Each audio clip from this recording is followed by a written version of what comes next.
Minimal salam 5 orang, silakan duduk kembali setelah salaman dengan 5 orang di kanan kiri depan belakang saudara, katakan Shalom, Tuhan Yesus memberkati luar biasa. Haleluya, puji nama Tuhan. Haleluya. Segala yang terbaik Tuhan sediakan bagi setiap kita. Please sit down, silakan duduk kembali. Tuhan Yesus Kristus memberkati kita semua. Apa kabarnya? Luar biasa, Tuhan kita baik, amin. Kita bisa melewati setiap hal, segala sesuatu yang terjadi di dalam kehidupan kita karena Tuhan tidak pernah meninggalkan kita. Firman-Nya berkata, aku menyertaimu senantiasa sampai kesudahan zaman. Well, sekarang kita sudah ada di minggu yang terakhir dari bulan Juli. Di mana di sepanjang bulan Juli kita berbahas mengenai Faith Unlimited, artinya kita tahu bahwa hidup ini tanpa iman kita nggak bisa ngapa-ngapain sebenarnya. Hidup ini tanpa iman kita nggak bisa mengerjakan apapun juga. Itu sebabnya Tuhan yang meletakkan iman ini. Dan terhubung dengan itu sepanjang 1 tahun ini kita belajar tentang knowing God. Artinya dengan kita belajar di bulan Juli tentang iman yang tak terbatas itu memberi petunjuk bagi setiap kita bahwa kita semakin hari semakin mengenal Tuhan dengan lebih dalam lagi. Dan ketahuilah saudara bahwa di sepanjang bulan Juli ini kita belajar tentang iman. Karena memang saudara dari sejak awal saya katakan sama saudara bahwa jangan pernah kita batasi Tuhan. Sebab yang membuat Tuhan terbatas bukan karena Tuhannya, tapi karena kitanya percaya yang salah. Nah, percaya itu berbicara tentang iman, apa yang kita mau percayai. Dan saya berdoa buat saudara, apa yang kita percaya di dalam Tuhan akan terjadi sesuatu yang luar biasa. Saudara tahu bahwa Tuhan gak pernah pilih kasih, betul ya? Saya pernah bilang sama saudara ya, Tuhan gak pernah membeda-bedakan antara yang satu dengan yang lain. Jangan pernah curiga sama Tuhan, yang satu diberkati, yang lain kayaknya kurang diberkati. Percayalah bahwa Tuhan ingin memberkati semua orang, termasuk Anda yang di tempat ini. Jangan pernah membedakan seolah-olah Tuhan menyembuhkan yang satu tapi tidak menyembuhkan yang lain. Tuhan kalau menyembuhkan yang satu juga Tuhan mau menyembuhkan semua yang lain. Termasuk semua yang ada di tempat ini Tuhan ingin menyembuhkan Anda. Amen. Nah, hari ini kita akan belajar satu tema yang luar biasa di hari yang terakhir ini. Yaitu kita belajar tentang 4 hukum iman. Bahwasanya ini menjadi penting sekali ketika kita belajar akan hukum iman ini. Nah, sebelum saya menjelaskan lebih jauh, mari kita lihat dulu di dalam Roma pada pasal yang pertama. Pada ayat yang ke-17, dikatakan seperti ini. Sebab di dalamnya nyata kebenaran Allah yang bertolak dari iman dan memimpin kepada iman. Sama-sama dengan saya 2-3 ya. Seperti ada tertulis apa? Sekali lagi, 3-2 ya. Nah, tadi saya sudah katakan bahwa kita manusia itu memiliki iman. Bedakan iman yang datang dari diri kita sendiri, bedakan iman yang datangnya dari Tuhan.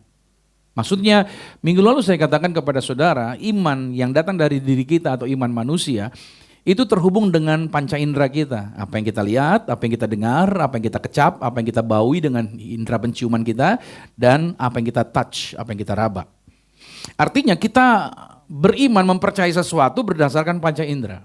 For example, contohnya adalah, waktu saudara masuk ke ruangan ini, kalau saudara lihat kursi yang Anda duduki itu kakinya adalah 3, dan itu disandarkan kepada kursi di sebelahnya, apakah saudara akan duduki kursi itu? Tentu saudara akan memilih kursi yang lain, karena saudara percaya kursi 3 itu akan bahaya diduduki. Anda akan cari kursi yang kakinya 4. Saudara waktu duduk di kursi yang kakinya 4, Anda tidak menimbang dulu apakah bobot badan Anda pas atau cocok, kuat untuk ditampung oleh satu kursi tersebut. Tapi saudara melihat bahwa kursinya kelihatannya kokoh, kursinya kelihatannya dari besi dan luar biasa kuat, jadi saya bisa percaya dia tidak akan membuat saya jatuh. Itu iman manusia. Tapi bagaimana dengan iman untuk percaya bahwa Tuhan Yesus beserta dengan Anda? Anda tidak melihat Tuhan Yesus, betul? Pernah foto bareng? Belum. Dari mana kita tahu bahwa ada Tuhan Yesus bersama dengan kita? Oke, setiap orang percaya Yesus dijaminkan akan masuk surga. Sudah pernah pergi ke surga? Belum ya. Tapi bagaimana saudara yakin bahwa saudara akan masuk surga? Nah, kita nggak mungkin bisa punya keyakinan itu. Yang membuat kita yakin bahwa ada Yesus yang bersama dengan saya dan saudara, yang membuat kita yakin bahwa kita mati orang Kristen pasti masuk surga adalah karena iman yang datang dari Tuhan. That's it. Saya katakan sama saudara, orang benar akan hidup oleh yang membuat Anda hidup sampai hari ini itu karena iman yang Tuhan taruh di dalam diri saudara. Yang membuat Anda bisa menang atas tipu daya iblis, itu karena iman yang Tuhan taruh di dalam diri saudara. Oke, pernah nggak saudara berhadapan dengan situasi yang membuat Anda terpuruk dan Anda berkata begini, ya udahlah, rusak-rusak deh, hancur-hancur deh. Udah gak ada harapan lagi nih, udah mau bilang apa. Tahu-tahu saudara bisa lolos dari situasi itu dan saudara bisa mengalami pertolongan. Pernah lewatin situasi itu? Pernah? Saya kasih tahu sama saudara. Anda bisa lewatin itu karena orang benar hidup oleh itu karena iman yang Tuhan taruh di dalam diri saudara. Jadi kadang-kala rumah tangga kita di ujung tanduk ya, betul gak sih?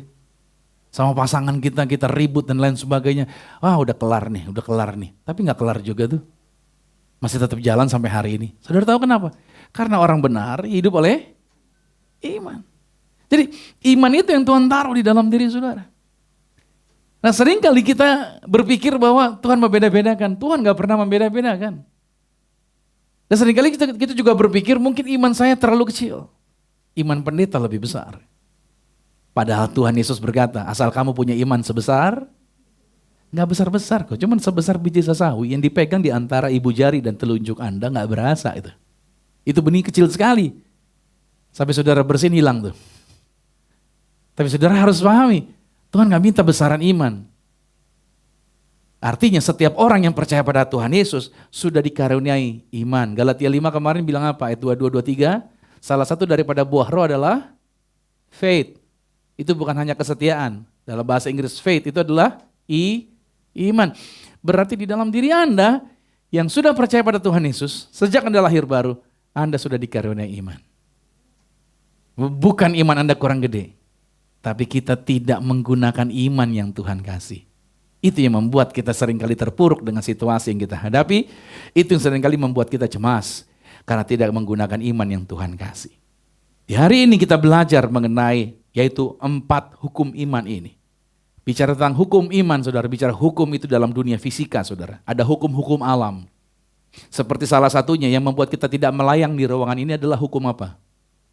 Gravitasi. Nah saudara, agar saudara aman, kita harus bekerja sama dengan hukum tersebut. Halo?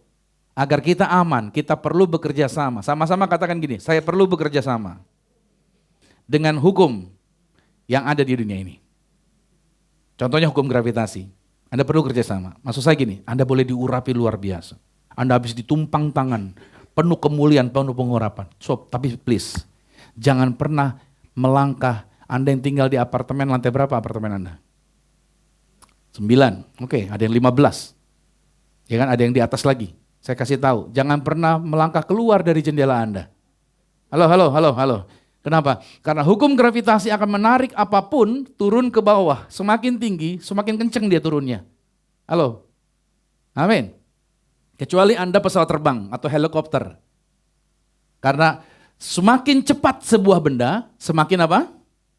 Semakin ringan dia. Dia semakin bisa mengatasi hukum gravitasi. Itu pesawat terbang, sistem aerodinamik, dia seperti itu. Tapi hari ini saya katakan sama saudara, kalau saudara mau panjang umur, Anda tidak celaka, bekerja samalah dengan hukum yang ada, yaitu hukum gravitasi. Kita perlu bekerja sama. Tapi saya sudah diurapi sama pendeta Romi, jadi saya percaya ketika saya melangkah keluar dari lantai 9 melalui jendela saya tidak akan jatuh. Apa begitu? Atau mungkin, kok Tuhan tidak bekerja menolong saya di lantai 9, Pastor? Gitu kan? Atau di lantai 2 saya jatuh gitu. Kok Tuhan tidak menolong? Saya kasih tahu. Kalau Tuhan menolong Anda di saat itu, maka begitu Anda jatuh, hukum gravitasinya berhenti, Anda tiba-tiba melayang begitu. Saya kasih tahu saudara, yang selamat bukan cuma Anda, tapi seluruh orang miliaran di dunia ini mati total gara-gara tolong Anda. Sampai sini ngerti? Anda bisa bayangin lagi jalan naik mobil tiba-tiba karena korodi di lantai 9, dia mau coba dengan iman melangkah keluar dari jendela dia, maka hari itu Tuhan menghentikan hukum gravitasi, maka seluruh dunia gravitasinya berhenti dan yang lagi naik mobil terbalik semua saudara. Kecelakaan semua. Saudara, artinya kita perlu bekerja sama dengan apa? Hukum tersebut. Amin. Semua saudara, dalam dunia rohani juga ada iman. Iman pun memiliki hukumnya. Dan kalau kita mengerti dan mau bekerja sama untuk mempraktekannya, maka kita akan mengalami kuasa iman yang bekerja nyata di dalam kehidupan kita. Nah masalahnya, kita percaya Tuhan itu luar biasa, tapi kita nggak bekerja sama dengan Tuhan. Kita percaya bahwa Tuhan bisa menyembuhkan, tapi kita nggak bekerja sama dengan hukum iman itu. Kita percaya Tuhan bisa membukakan jalan atas setiap masalah yang kita hadapi, tapi kita nggak bekerja sama dengan hukum iman itu. Kita percaya bahwa Tuhan menciptakan kita berpasangan, Tapi kita tidak memakai hukum iman itu. Sehingga mungkin sampai hari ini Anda masih jomblo sendirian. Haleluya. Padahal Tuhan ciptakan Anda untuk berpasang-pasangan. Haleluya. Nah ini, hari ini kita belajar 4 hukum iman yang Tuhan sediakan hari ini. Ini penting sekali untuk kita pelajari bahwa Tuhan ingin membuka pintu mujizat buat Anda. 4 hukum iman ini akan mentransformasi hidup Anda dan akan membuat janji-janji Tuhan tergenapi bagi hidup Anda. Amin. Tuhan memberkati Anda kok. Semua sesuai dengan waktunya. Saya bilang sama anak saya, nonton film itu tuh, Mission Impossible. Berapa itu ya? Ghost Protocol tuh keberapa itu? Mission Impossible kan? Itu kan si siapa tuh? Ethan Hunt di India naik mobilnya BMW. Selalu kalau film tersebut mobilnya selalu di endorse-nya BMW. Pas di India itu mobilnya canggih saudara, BMW-nya. Itu navigasinya di layar itu di mana? Di kaca gitu loh navigasinya. Di kaca mobil. Jadi sambil jalan bisa ngelihat gitu loh. Di kaca mobil. Itu mobil listrik kali ya, mobil BMW itu. Canggih lah. Ya kan, mobil gitu tuh bukan lagi mewah tapi mewah. Kita ngelihat mobil seperti itu kita juga pengen, gue juga pengen deh punya mobil gitu. Seringkali kita semua pengen ya. Mobil mewah gitu, semua pengen. Tapi pernah mikir nggak? Ketika kita punya mobil begituan, tujuannya apa? Gitu loh. Manfaatnya apa? Kita pakai mobil seperti itu untuk apa? Itu seringkali nggak ditanyakan. Kita cuma bilang gini, kalau yang lain bisa pakai, kenapa saya tidak bisa pakai? Gitu ya, itu orang Kristen tuh imannya luar biasa. Tapi kita harus tahu juga, semua hal yang Tuhan percayakan itu sesuai dengan kebutuhan, bukan karena keinginan. Nah kita harus mengerti akan hal ini. Kita selalu bergerak berdasarkan keinginan. Padahal Tuhan tahu kebutuhan yang tepat apa buat saudara. Amin. Kalau hari ini saudara pakai mobil yang mungkin kelasnya di bawah 200 juta, yang harga 150 juta. Praise the Lord. Amin. Bersyukur dengan berkat itu karena Alkitab berkata barang siapa setia mengucap syukur dengan berkat yang kecil, maka dia akan percayakan berkat yang lebih besar. Artinya cukup. Pada saatnya nanti diangkat ke tempat yang lain, saudara kan diberkati tempat yang berselanjutnya lagi. Kita nggak usah, saya pernah katakan sama saudara, berhenti membandingkan diri kita dengan orang lain. Seolah-olah gini, kalau orang itu bisa dapat, saya juga bisa dapat. Percayalah, Tuhan memberkati kita terus-menerus, amin. Pada saatnya tepat semuanya sesuai dengan rencananya Tuhan. Tuhan tidak akan membiarkan Anda di area yang sama. Saya ulangin ya, Tuhan tidak akan membiarkan Anda selalu di area yang sama. Kalau Anda punya anak saudara kelas 3 SD terus, gimana saudara? Masalah gak itu? Tahun depan kelas 3 SD lagi. Kenapa nak? Saya senang di kelas 3 SD mah gitu. Terus tetangga saudara nanya, Bu kenapa anaknya kelas 3 SD terus? Saya senang dia di kelas 3 SD terus. Itu normal atau tidak normal? Sama lah. Tuhan tidak akan membiarkan Anda di level yang sama terus. Udah berapa tahun bertobat percaya Tuhan Yesus? Coba dicek dulu deh. Coba mundur ke belakang. Dari dulu sampai sekarang tetap sama atau berubah? Halo? Tetap sama berubah? Coba cek temuin teman saudara yang 20 tahun lalu gak pernah ketemu. Bagaimana respon dia ketemu saudara? Begitu ketemu Anda, apa responnya? Kok lu gini sekarang nih? Itu benar berarti. Berarti Anda berubah. Tapi saya berdoa buat saudara berubahnya bukan ke bawah.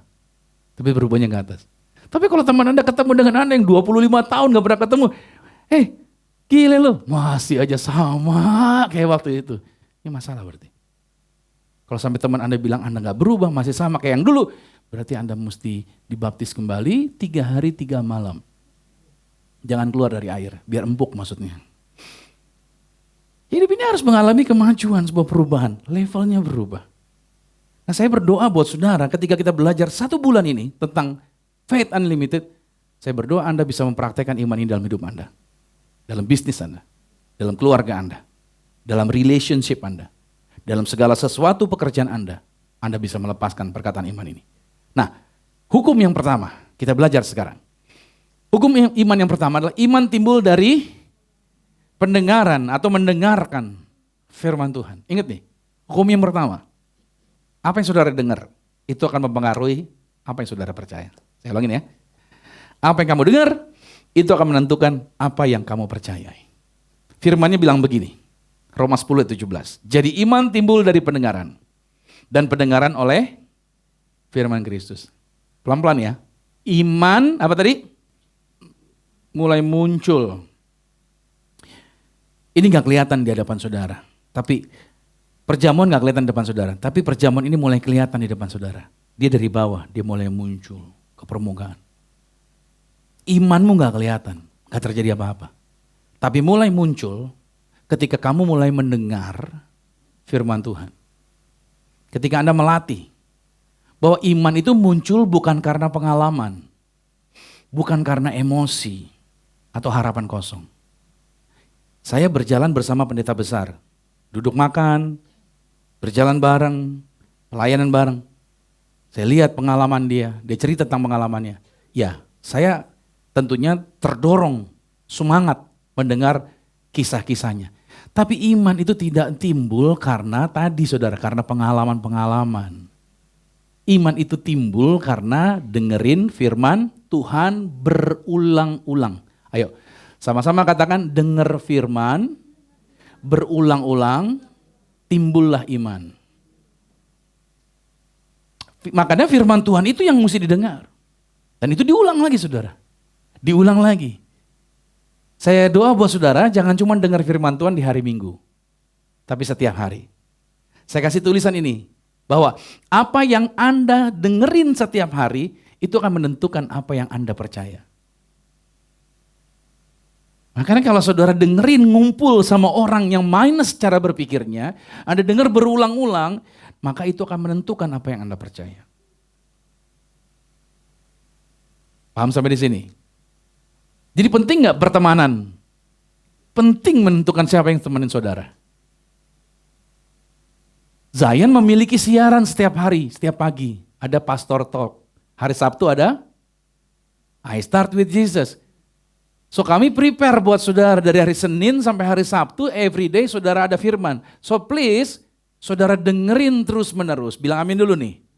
Karena apa yang saudara denger terus menerus, itu akan menentukan apa yang saudara percayai. Makanya saudara, lihat baik.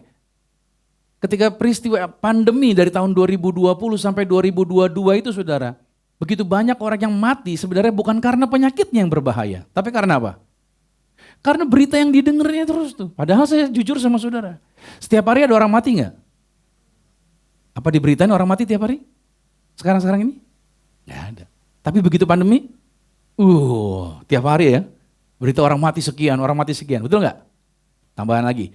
Saudara sering dengar ambulans yang bawa jenazah? Sering ketemu? Sering. Tapi setiap kali kalau ketemu barang itu, dulu. Perasaan saudara gimana? Oh ada yang lewat gitu dong ya. Oh ada yang sakit kali itu. Gitu. Tapi di zaman pandemi, setiap kali barang itu lewat, ada yang mati gitu kan. Kita langsung horor kan. Masuk ke komplek Anda, tetangga siapa tuh yang mati itu gitu. Waduh, masuk apartemen saudara, siapa lagi tuh gitu. Kita mulai apa? Heboh gitu kan, seru gitu. Kenapa? Karena kita dengar apa? Ulang-ulang berita negatif itu terus kematian, terus kematian. Ada orang barusan diberitakan meninggal gara-gara refleksi. Cuman gara-gara refleksi di hari Kamis, hari Jumatnya kakinya tambah sakit, Sabtunya di papa, ya kan tidur hari Minggu, besok Seninnya mau ke dokter gitu. Tahu-tahu mati jam 4 pagi di tempat tidurnya. Lantas orang yang dengar refleksi mati, nanti kita yang mau refleksi pikirnya apa? Jangan-jangan mati gitu kan. Nah kan, bayangin saudara. Kalau beritanya cuma satu kali dengar mungkin kita aman kali ya. Tapi kalau berkali-kali diulang-ulang terus-menerus yang negatif, apa yang akan terjadi saudara? Itu akan menentukan apa yang Anda percayai. So makanya hari ini, jika kita terus-menerus mendengarkan berita yang negatif, kumpul sama teman-teman yang pikirannya toksik, terus-menerus kita mencari berita yang negatif, maka kita akan penuh dengan ketakutan. Tapi sebaliknya jika kamu terus mendengarkan firman Tuhan terus-menerus, maka Anda akan punya iman yang sejati. So choice-nya di tangan saudara, Anda yang pilih. Makanya kalau cari khotbah, carilah khotbah yang membangun iman. Saya tuh kalau khotbah, istri saya tegur saya dengan keras. Tapi jangan singgung pendeta lain. Kalau khotbah jangan singgung institusi, jangan singgung gereja lain. Khotbahlah yang membangun iman. Nah, hari ini saya mau sampaikan buat saudara, Ambil firman Tuhan yang bisa membangun iman. Saya berdoa buat jemaat Zion, Anda tidak mengkritisi gereja lain, pendapat mereka, tata cara ibadah mereka. Biarlah mereka berjalan sesuai dengan apa yang mereka percaya. Amin. Kita harus berakar ke dalam. Anda yang didoktrin di sini, tapi di luar sana Anda bekerja sama. Jangan jadi merasa gereja yang paling kuat, merasa gereja yang paling benar. Justru kita harus jadi contoh teladan. Ketemu dengan gereja lain, kita bermitra, kita bisa bekerja sama dengan baik. Amin. Bukan merasa kita paling hebat dengan teologi kita. Tidak lagi kita merasa hebat dengan doktrin kita, dengan sakramen kita dan lain sebagainya. Kalau mereka butuh pertolongan, kita bisa tolong. Apa yang bisa kita tolong, kita tolong. Tapi jangan jadi gereja yang pikir, gereja mana? Beda gerejanya. Label gereja gua dong, bendera gua dong. Kita selalu beribut bendera, saudara. Gereja saya yang lebih baik dan lain sebagainya. So, hukum yang pertama kita perlu ingat ini. Iman timbul dari mendengarkan firman. Bacalah firman Tuhan setiap hari. Dan kalau setiap kali baca firman, coba baca suara dengan suara yang keras. Agar apa? Agar telingamu dengar. Sebab kalau saudara baca firman Tuhan di dalam hati, saya takut saudara baru baca 3 ayat, Anda sudah masuk alam roh. Saya takut itu. Terus baca ya kan, baru 3 ayat langsung gitu. Kata gini, tapi memang orang yang insomnia, kalau baca Alkitab pasti bisa tidur Pak. Iya gitu ya. Luar biasa memang Alkitab kita ya. Coba bersuaralah. Agar jiwamu dengar, agar telingamu dengar ketika baca Alkitab. Biar masuk ke telinga saudara. Dan yang ketiga adalah gantikan kata-kata dunia yang ada di sekitar saudara dengan firman Tuhan.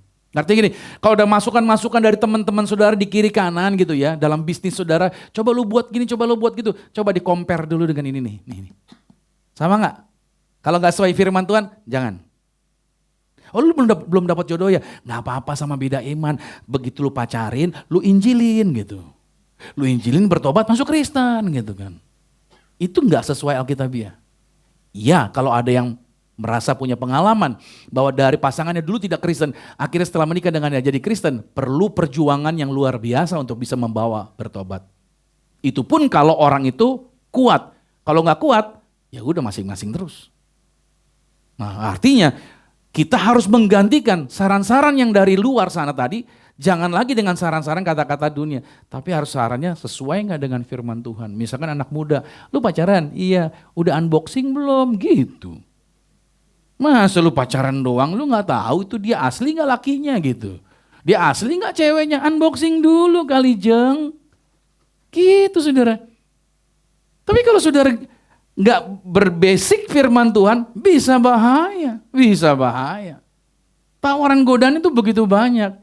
Bukan cuma Anda, pendeta juga digoda. Saya pun juga mengalami pencobaan yang sama juga. Banyak godaan dan cobaan. Tapi ketika kita menggantikan kata-kata mereka, kita compare dengan firman dan tidak sama, ya kita buang. Amin. Kita harus ambil firman Tuhan sebagai dasar. Jadi hukum yang pertama, iman timbul dari mendengarkan firman Tuhan. Hukum yang kedua, iman tanpa perbuatan pada hakikatnya adalah mati. Iman kalau nggak ada action dari apa yang kita percayai, mati. Nggak terlihat, nggak terbukti apa yang kita percayai. Yakobus 2 ayat 26 menuliskan, sebab seperti tubuh tanpa roh adalah mati, demikian jugalah iman. Tanpa perbuatan-perbuatan adalah mati. Berarti iman itu bukan sekedar keyakinan di dalam hati, saya yakin. Tapi harus diterjemahkan dalam tindakan yang nyata. Halo, iman itu harus berbuah. Ada sebuah tindakan. Ya kan? Saya percaya Tuhan bersama dengan saya gitu kan. Banyak orang Kristen, saya percaya Tuhan memberkati. Pada waktu mau berangkat gereja, tiba-tiba hujan. Oh hari ini berarti Tuhan tidak izinkan saya gereja. Ya kan? Iman itu dengan tindakan. Ada sebuah keyakinan yang kita percayai dan kita tindakin. Teman-teman kantor Anda pada korupsi, tapi Anda percaya bahwa Tuhan akan memberkati apa yang saudara kerjakan. Tapi kalau nggak ngambil bagian ini, mereka ngambil mereka enak dong. Tidak. Saudara harus mengambil langkah dengan tegas. Enggak, saya tidak diberkati dari area itu. Berkat saya karena Tuhan yang sudah menjamin saya jalan tegak lurus, saya pasti berhasil. Saya tidak mau ikut kanan, ikut kiri, yang belok kiri, belok kanan, yang menyimpang. Dan mereka bekerja sama dengan orang-orang yang tidak benar. Mereka satu frekuensi dengan orang-orang yang mementingkan kepentingan mereka sendiri. Tidak, saya harus berjalan tegak lurus, saya harus bersesuai firman Tuhan. Karena berkat saya datangnya dari Tuhan. Jadi saudara harus pahami baik-baik di sini. Tuhan ingin agar saudara dan saya, iman kita harus ditindak nyatakan. Dengan apa? Dengan perbuatan. Karena saya kasih tulisan, banyak orang bisa berkata mereka percaya, tapi gaya hidup mereka tidak menunjukkan hal itu. Banyak orang bilang saya Kristen, tapi hidupnya mabok-mabokan. Dia bilang dia Kristen, tapi pacarannya gak jelas. Dia ngaku Kristen, tapi gaya hidupnya caci maki sana sini terus. Dia bilang dia ngaku Kristen, tapi sama orang dunia beda-beda tipis. Nggak, saya kasih tahu sama saudara, jadi Kristen itu berbeda saudara dari orang dunia. Seandainya orang Kristen ditangkap karena perbedaan, mungkin kebanyakan orang Kristen tidak bisa ditangkap. Kenapa? Karena mirip-mirip sama orang dunia. Harusnya kita berbeda, bilang sama-sama saya harus berbeda. Iya. Kalau kamu mengaku sebagai orang percaya, dalam bisnismu engkau jangan nipu dong. Bisnismu harus dengan benar dong. Waktu saya jual saya di tahun berapa saya lupa, tahun 95 atau 96 saya kerja di PRJ di sebuah stand minuman saudara. Dan jualan saya laku. Dan saya habis terus.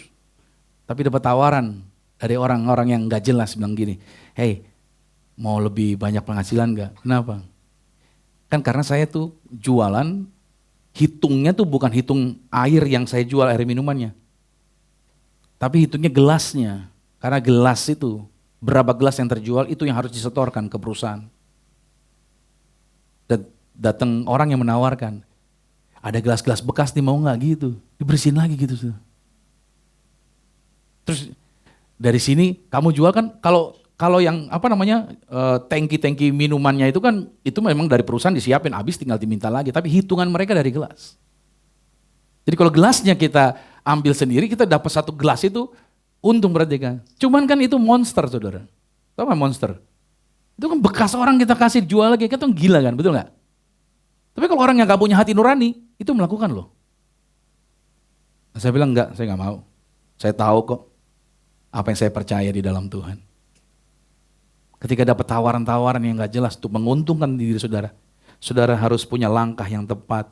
Bukan cuma percaya, tapi buktikan dalam tindakan Anda. Amin. Anda harus berani saudara. Abraham, dia percaya sama Tuhan. Tindakan nyatanya apa? Begitu anaknya diminta untuk diserahkan, Abraham mempersembahkan Ishak. Perempuan yang perdarahan 12 tahun, dia sakit di rumahnya. Untuk keluar rumah aja susah payah. Dia dengar Yesus menyembuhkan mujizat. Dia percaya saudara. Yesus lewat di area rumahnya, area lingkungannya. Dia melihat rombongan orang banyak. Tapi dia cuma berdoa gini, Tuhan utus Yesus ke rumah saya. Utus Yesus ke rumah saya. Selama dia gak keluar dari rumah, dia gak bakalan sembuh saudara. Dia percaya dia sembuh. Tapi dia tidak melangkah keluar. Dia tidak akan mengalami mujizat. Tapi dia keluar dari rumahnya. Dia percaya dan dia melangkah. Dia terobos orang banyak. Walaupun orang-orang pada zaman orang Yahudi berkata, perempuan yang sedang perdarahan tidak boleh keluar, itu najis. Dan kalau dia bersentuhan dengan orang yang sehat, berarti orang-orang yang sehat jadi najis gara-gara perempuan itu. Resiko tinggi, tapi dia maju terus. Kenapa? Karena dia percaya. Saudara, kalau engkau percaya dan engkau mempraktekkan apa yang engkau percaya, engkau akan mengalami kuasa Tuhan yang luar biasa. Ingat baik, iman tanpa perbuatan adalah mati. Makanya hari ini saya mau kasih tahu, jangan cuma bilang saya percaya, setan juga bilang bisa percaya. Tapi bedanya kita dengan setan, kita bertindak seperti orang percaya. Amin. Iman terlihat dari apa? Tahu gak saudara? Yang membedakan saudara, orang beriman dengan tidak beriman. Keputusannya. Setiap keputusan saudara menentukan Anda beriman atau tidak. Setiap tindakan Anda menentukan Anda beriman atau tidak. Setiap cara hidup kita menentukan Anda beriman atau tidak. Makanya tindakan-tindakan Anda mempengaruhi Anda orang beriman atau tidak. Kalau dalam rumah tangga nih, seringkali suami istri ribut, kenapa? Karena masing-masing gak belajar. Ngomong sama anak perempuan, ngomong sama anak laki itu beda. Seringkali laki-laki itu kesulitan mengganti, merubah perasaan jadi kata-kata. Itu laki-laki susah. Betul gak laki-laki? Merubah perasaan jadi kata-kata. Itu laki-laki susah. Kalau perempuan, lihat deh. Perasaan yang gak enak, dia langsung ngomong, wah sebel nih gitu, perasaan gue gak enak nih. Ya kan? Itu perempuan. Dia bisa rubah perasaan dia jadi kata-kata. Ya kan, sampai keluar air mata, ya kan, mukanya merah. Coba laki-laki, ada gak saudara ketemu? Gue benci nih, kayak gitu kan laki-laki. Lihat gayanya, gue benci nih. Jadi setengah mantah jadi itu. Ya kan, itu laki-laki susah untuk ngucapin perasaannya jadi kata-kata. Nah seringkali istri-istri nggak bisa mengerti suaminya ketika suaminya diem, dipikirnya nyimpen rahasia. Itu seringkali jadi ribut. Laki-laki diem itu bukan karena dia nyimpen rahasia, tapi laki-laki itu sudah punya jawaban sendiri. Kalau perempuan kan ada masalah dia cerita, iya kan? Cerita sama lakinya. Ketika lakinya kasih solusi dia marah. Tuh perempuan tuh. Ini pembantu nih ngerusakin kesetrikaan nih, mama capek nih. Dia kerja gak bener, baju bolong dan lain sebagainya. Aduh capek nih sama dia. Laki-laki bilang apa? Pecat aja mah. Tuh laki-laki kan solutif. Tapi perempuan langsung bilang, terus kalau dia pecat, yang kerjain baju beresin rumah siapa? Gue. Lu ngawinin gue jadi pembantu. Nah salah kan kita laki-laki jadi itu. Benar gak? Karena itu tadi. Kita gak mempelajari, makanya orang yang beriman itu adalah orang yang bertindak dengan benar. Kita perlu mempelajari. Makanya ibu-ibu kalau ngobrol sama anak laki-lakinya, anak laki-laki kadang nggak harus lihat mata. Kalau perempuan ngobrol tuh lihat mata, betul gak sih? Laki-laki tuh dia senang lihat barang yang dia suka gitu loh. Itu laki-laki kita. Tapi seringkali ibu-ibu merasa, anak saya kayaknya ada setannya nih pak. Kalau ngobrol nggak lihat saya pak, kata gitu. Kita harus lihat ngomong sama anak perempuan sama ngomong sama anak laki itu totally different. Anda suami istri, itu berbeda. Jadi jangan pernah samakan actionnya istri sama actionnya suami. Ya kan kalau istri kan kalau ngomong bisa, laki-laki belum tentu bisa gitu bu. Slow dia kan. Kadang-kala laki-laki di kantor udah banyak ngobrolnya sampai rumah diem. Pak, kayaknya suami saya kesambet pak. Saya kali pulang kantor diem terus gitu pak. Enggak, bukan kesambet bu. Kasih waktu dia untuk istirahat, untuk dia charge ke HP. Nanti setelah nge-charge-nya selesai, baru lu ajak ngomong, pasti dia ngomong. Nggak perlu ambil minyak urapan, dicipratin di mukanya, nggak usah gitu. Mesti dia bisa ngomong. Nah, tindakan kita itu akan menunjukkan apakah kita orang beriman atau tidak. Amin. Kita perlu punya tindakan yang tepat sesuai dengan apa yang kita percaya di dalam Tuhan. Yang ketiga, hukum iman yang ketiga. Iman diaktifkan oleh suara, voice. Ada suara yang diucapkan.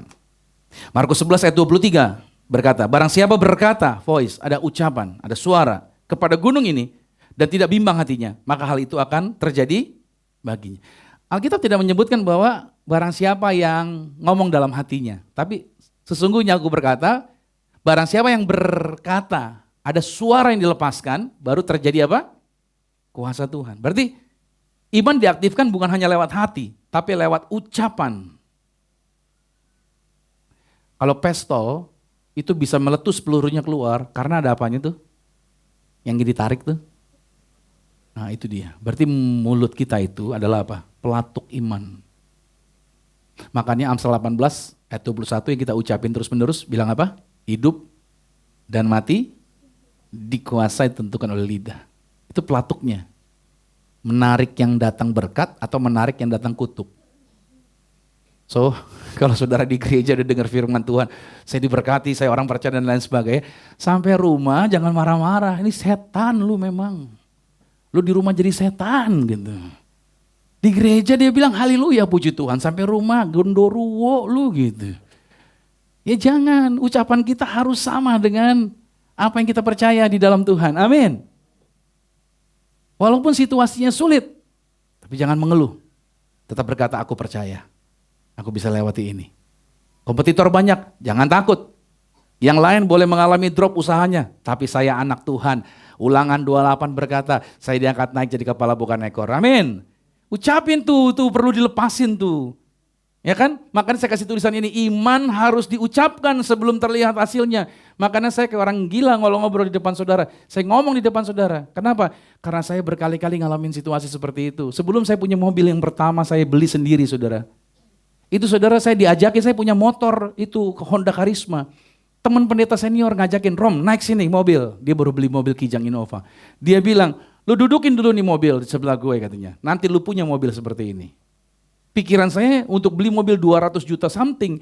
Sedangkan saya mampunya beli motor Honda Karisma 13 juta itu pun nyicil. Gimana perbandingannya? Gitu gak nyampe pikiran saya saudara. Tapi dia bilang lu pasti beli ini, lu pasti kebeli ini. Dia bilang gitu sama saya. Dan berjalannya waktu saudara, saya akhirnya kebeli mobil yang lebih mahal daripada yang saya dudukin di mobilnya dia. Itu mobil yang pertama yang saya beli itu. Dan itu terjadi saudara. Artinya, saya seringkali sesuatu yang akan Tuhan berikan, seringkali Tuhan pakai mulut orang untuk ngomong sama saya. Saya nggak tahu apakah saudara pernah punya pengalaman seperti ini. Tuhan nggak bicara audible di telinga saya, tidak bicara audible di dalam mimpi-mimpi tertentu. Kadang-kala saya mimpi, tapi Tuhan selalu menaruh impresi di dalam diri saya. Ada kalanya ada orang yang bicara, atau ada kalanya saya baca Alkitab, terus firman ini memberikan impresi di dalam diri saya, yang saya harus baca ulang, dan itu menjadi kekuatan buat saya. Saya nggak tahu apakah saudara punya pengalaman yang sama seperti saya. Dan saya berkali-kali orang-orang itu ngomong dulu. Dan itu terjadi. Nggak semua perkataan orang saya harus dengerin, tapi Tuhan yang gerakkan hati saya untuk mau menangkap perkataan siapa yang akan terjadi bagi hidup saya. Untuk sesuatu yang akan Tuhan kerjakan di masa depan. Istri saya selalu ngingetin, kita itu diberkati bukan karena dekat orang, tapi karena Tuhan yang gerakin orang. Saya gak pernah telepon dia, saya gak pernah tanya-tanya sampai hari ini. Tapi saya yang nangkep adalah apa? Ucapan dia bahwa kita nanti punya tanah untuk bangun gereja. Amin. Saya pegang nih, saya udah ngomong sama saudara nih. Karena itu terjadi berkali-kali buat saya dengan ucapan orang tadi memberikan impresi di dalam diri saya dan saya percaya. Dan saya itu yang terjadi. Saya cerita begini bukan berarti saya kasih tahu saudara kalau ngasih berkat jangan di bawah 10 juta buat saya saudara. Bukan ya. Jangan gitu saudara, jangan berpikir bahwa saya minta sama saudara, enggak. Tapi ini bukti Tuhan. Apa yang menjadi kebutuhan itu Tuhan sediakan. Dan cara Tuhan itu luar biasa dalam memberkati. Jujur saya nggak pernah mau beli yang seharga seperti itu saudara. Buat saya untuk baca itu cukup kok. Tapi ini benar-benar luar biasa Tuhan kasih. Makanya iman harus diucapkan sebelum itu terlihat hasilnya. Setiap hari ucapkan janji Tuhan, amin. Setiap hari perkatakan, jangan biarkan mulut kita bertentangan dengan doa kita. Lawan ketakutanmu, lawan kebimbanganmu dengan declare firman Tuhan. Penutup yang terakhir, hukum keempat. Iman tidak dapat bercampur dengan ketidakpercayaan. Ingat, yang membuat Abraham diberkati kenapa? Bukan karena dia imannya gede dari saudara, enggak. Iman kita sama dengan Abraham. Yang berbeda apa? Abraham minim sekali ketidakpercayaannya. Yang membuat kita tidak diberkati atau enggak berhasil kuasa Tuhan bekerja. Karena satu sisi percaya, satu sisi tidak percaya. Kita diberkati, kita percaya di gereja, begitu pulang kita bertanya, bisa enggak ya? Bisa enggak ya? Itu ketidakpercayaan. Itu mesti diganti. Karena Alkitab telah memberi petunjuk bagaimana orang-orang seringkali begitu, dia percaya tapi dia tidak percaya juga. Markus 9 ayat 24 nih, perhatikan ayat ini. Segera ayah anak itu berteriak begini, aku percaya Tuhan. Terus apa? Tolonglah aku yang benar yang mana ya? Aku percaya Tuhan, tapi tolonglah aku. Tuh, satu sisi dia percaya, satu sisi gak percaya. Makanya ini penting nih. Ketidakpercayaan itu racun bagi iman. Dan ketidakpercayaan itu tidak bisa hidup bersama dengan kepercayaan. Pernah nonton di YouTube lautan yang dua warna yang gak bisa nyampur? Pernah lihat gak? Itu tuh. Iman sama ketidakpercayaan gak bisa nyampur. Gak bisa nyampur. Itu dua hal yang berbeda. Iman bergerak ke kiri, ketidakpercayaan bergerak ke kanan. Kalau saudara punya beban 50 kilo, imannya narik 100, yang ketidakpercayaan narik 100. Ini berarti 0, gak bergerak kemana-mana. Anda mau berdoa bagaimanapun, Anda percaya tapi ada ketidakpercayaan juga, tidak terjadi apa-apa. Tahu gak kuncinya apa? Kurangin ketidakpercayaannya. Terus minimalkan ketidakpercayaannya. Maka engkau akan mengalami kuasa Tuhan yang luar biasa. Jadi saya kasih tulisan, bukan imanmu yang kurang, tapi ketidakpercayaanmu yang masih terlalu besar. Jadi semua yang ada di sini punya iman gak? Punya lah. Imanmu kurang gak? Enggak. Yang terlalu besar apanya? Ayo bilang sama kanan kirinya, bilang, mulai hari ini kurangin ketidakpercayaan lu gitu. Kebanyakan galau tuh, gitu. Ketidakpercayaan kita itu yang membuat akhirnya terhambat. Jaga pikiran kita dari keraguan-raguan. Karena kita kebanyakan main medsos, akhirnya logika dunia kita yang lebih banyak. Berita negatif yang lebih banyak kita pegang. Harus saudara berpikiran positif, bangun iman. Buang ketidakpercayaan. Apapun yang kata orang ABC segala macam, buang yang tidak percaya. Buang ketidakpercayaan. Saya kasih kunci ya, puasa itu membuat ketidakpercayaan saudara melorot. Puasa itu bukan minta Tuhan kasih berkat, Tuhan sudah berkatin Anda. Masalahnya ketidakpercayaan yang menghalangi berkat itu terjadi. Jadi ketika engkau puasa bukan untuk minta berkat, diberkati luar biasa, bukan. Puasa itu untuk mematikan ketidakpercayaan kita, sehingga yang kita lakukan cuma percaya. Amin dulu nih, percaya terus, percaya terus. So, saya closing, ini saatnya iman Anda bekerja, ini saatnya. Makanya saya kasih konklusinya, saudara boleh foto ini. Kita sudah belajar 1 bulan ini ya, tentang iman. Hari ini saudara praktekkan. Anda pulang bukan sebagai orang-orang yang ketakutan lagi, tapi Anda pulang sebagai orang yang penuh. Karena saudara sudah belajar iman yang luar biasa di dalam Tuhan, jangan pernah batasi. Dengarkan firman Tuhan terus menerus. Bertindaklah sesuai dengan apa? Iman. Lalu mengucapkan firman dengan bersuara, dengan otoritas. Dan yang keempat, ayo tolak ketidakpercayaan. Tolak ketidakpercayaan. Jangan mau percaya sama hal-hal yang membuat Anda lemah. Anda mesti tolak ketidakpercayaan. Maka pada waktu engkau melakukan ini, hukum ini, ingat ya, kita bekerja sama dengan hukum iman. Maka yang terjadi adalah apa? Kita akan melihat gunung pasti berpindah. Mujizat pasti terjadi. Dan semua janji Tuhan pasti digenapi. Saya mengalami. Saya percaya, saya impartasikan ini kepada saudara. Kita tidak pernah ditinggalkan Tuhan, amin. Percayalah, Tuhan tidak pernah tinggalkan kita. Tuhan selalu bersama-sama dengan kita. Lewati apapun, Tuhan berjalan bersama-sama dengan kita. Sama-sama kita bangkit berdiri. Ikuti doa saya, sama-sama kita katakan, imanku timbul dari firman Tuhan. Bilang, aku tidak akan pasif, tetapi bertindak dan aku akan melihat kemuliaannya di dalam kehidupanku.